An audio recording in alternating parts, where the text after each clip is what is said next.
I'm Jessie Petro. I'm from Camden, Ohio, which is north of Cincinnati. I've been pulling since 1998.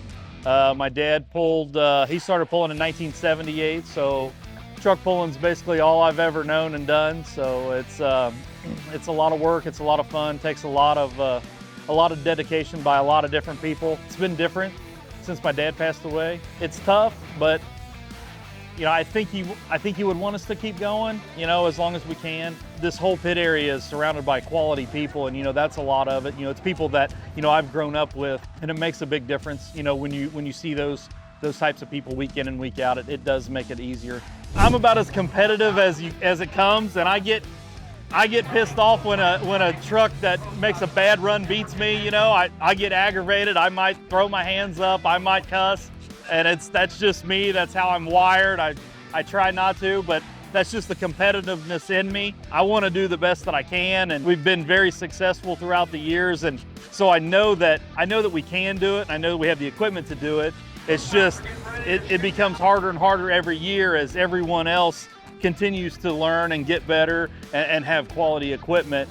And some of that stuff it's hard to overcome some of those variables that you have no control over, whether it be the weather or, you know, there's a lot of things that affect the results of a pulling vehicle out on the track that we can't control with the throttle or the brake or the gear selection or the tire pressure, anything like that. So that's where the frustration comes in a little bit. I mean, honestly, I try not to watch a lot of different ones. I mean, everybody's got their own deal, everybody's got their own program. So I mean, unless it's a trend that you see with several vehicles in front of you, you know, whether they're all going left or they're all getting the front end way up, you know, too high, something like that.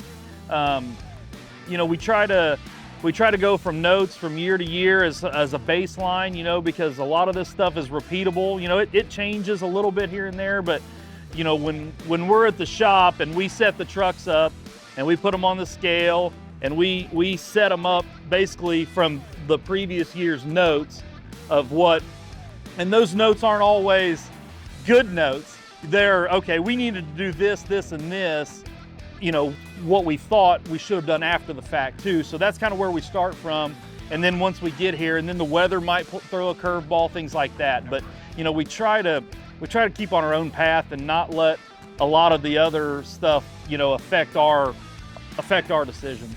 My cousin Joey that drives actually this truck right here, he's the statistics guy. He's got it all wrote down. He can rattle off all that stuff. But I've been very fortunate to have a very good career. You know, my dad was very, very sharp, and we pulled a long time and we didn't have the best equipment. That helped us become better pullers.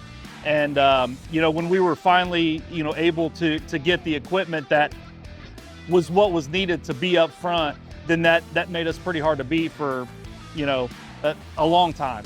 And, you know, so we were very fortunate with that. So it's, there's a lot of preparation, you know, a lot of things that, you know, that need to be done before you even get here.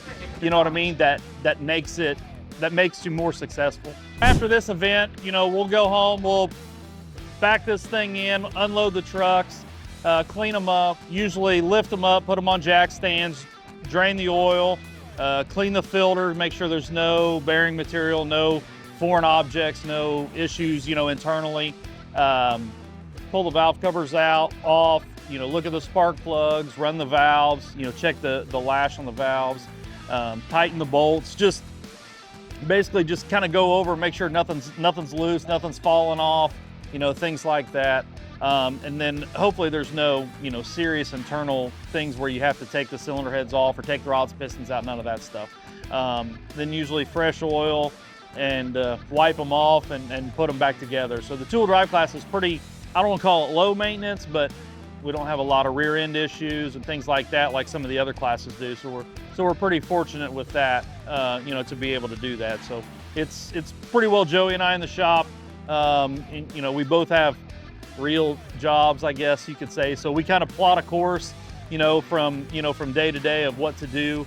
And I have a very understanding wife and 3 small children that they like to come play in the shop and help, you know, to hand us wrenches and to wipe them off. So that makes it a lot easier as well. I have to say that I was actually one of those kids, but yeah, so yeah. Larry's daughter and I dated for a couple of years in high school, and we went to prom together and things like that. So Larry and I go way back. So when Larry says that we watched concrete dry and filled ketchup bottles together, we literally did that.